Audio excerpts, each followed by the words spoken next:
gula ni, menteri saya jawab tentang harga, ya. Tetapi harga ini dalam kenyataan memang dia pertikai. Sebab kenyataan bekas menteri itu, menteri lagi itu Datuk Seri pada 2012 Januari, kerajaan memperbarui LTC untuk tempoh 2012 hingga 2014 dengan kadar harga 1.81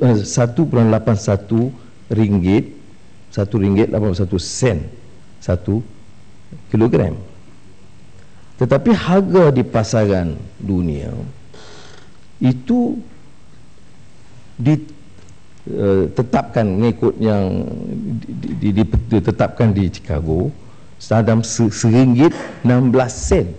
Ada orang kata dia mungkin dalam 5 sehingga 7% mungkin lagi, tapi ini tinggi. Jadi siapa yang tentukan? Syarikat yang monopoli. Uningan memang katanya Felda ada kepentingan di sini, tapi kita nak tahu sama ada Felda dengan Syed Mokhtar, siapa yang ada stronger bargaining power. Jadi itu soal harga. Tetapi bila subsidi itu ditarik balik dan harga dinaikkan, alasannya semata-mata atas kepentingan kuasa pasaran. Tetapi saya ulang, ya, sejak Januari 2012, pada ketika kerajaan memperbarui LTC, long term contract gula mentah, ya, kadarnya sekali lagi RM1.81. Padahal harga pasaran ditetapkan, ini dia punya harga pasaran threshold itu ialah Chicago Board of Trade, itu RM1.19. Ya. Jadi monopolinya lagi ditentukan oleh Tradewin dan si Syed Mokhtar. Ya. Dan ini jadi masalah kepada kita kerana unjuran keuntungan itu RM700 juta. Ya.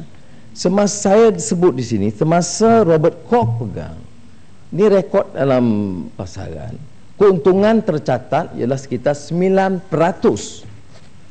Bila diberikan kepada monopoli baru ini, dipindah, keuntungan melonjak 15%. Sebab itu kita kata unjurannya itu tinggi berdasarkan import hampir 4 bilion ringgit.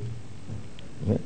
Jadi soalnya bukan soal harga tu naik turun, tetapi bila kita segahkan keuntungan itu dimonopoli oleh 1-2 orang atau 1-2 syarikat. Ya. Kalau ada kompetitif punya sistem, maka kita boleh tahu harga. Ini sekarang ini yang menentukan hanya kalau seorang, ya lah, Syed Mokhtar. Sebab itu untuk pengurusi saya minta penswastaan soal harga gula dan beras ini diberi perhatian, dan janganlah bagi alasan kononnya efisien dan sebagainya. Apa dia saya tak tahu. Saya apa alasan bernas dengan gula dia nak bagi, saya tak faham. Ya. Di antara kepentingan ratus ribu orang dengan seorang, apa alasan dia nak bagi? Ya. Ya, terima kasih Tuan Pengerusi, terima kasih yang berhormat Ketua Bangkang. Adakah yang berhormat sedar bahawa dalam pasaran gula di dunia pada hari ini Brazil salah satu negara yang ekspor 33% gula, dan harganya hanya 50 sen per pound saja di pasaran, dan gula dijual di Malaysia pada hari ini RM1.80, satu harga yang amat tinggi di dunia ini, dan yang dimonopoli oleh Syed Mokhtar. Ini menganggap untungan yang begitu besar. Adakah setuju bahawa harusnya lebih lesen dikeluarkan kepada pengimport, memastikan bahawa harga gula dapat lebih rendah? Adakah setuju dengan ini? Terima kasih. Sekarang ini memang juga Felda Global, dua syarikat yang bagi monopoli. Tapi yang nyata seperti yang disebut oleh Muhammad ialah bahawa harga itu jauh lebih tinggi daripada harga yang ditetapkan dalam pasaran dunia hari ini. Ya. Dan di antara yang disebut petanda harga yang ditetapkan ialah tentang oleh Chicago Board of Trade.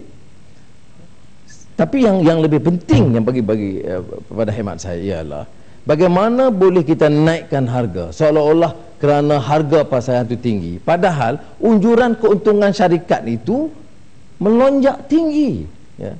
Ini yang jadi masalahnya. Kalau syarikat itu kerana import, harga import tinggi, maka terpaksa dibebankan. Adalah rasional untuk kerajaan menjelaskan. Tetapi syarikat itu catat untung ratusan juta.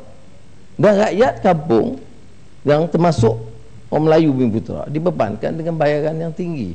Ini yang pilihan kita ialah sama ada membuka, melihat balik LTC, long term contract, siapa yang bertanggungjawab, dan memastikan bahawa jangan ada satu dua syarikat mencatat keuntungan ratusan juta tapi tidak ada perubahan.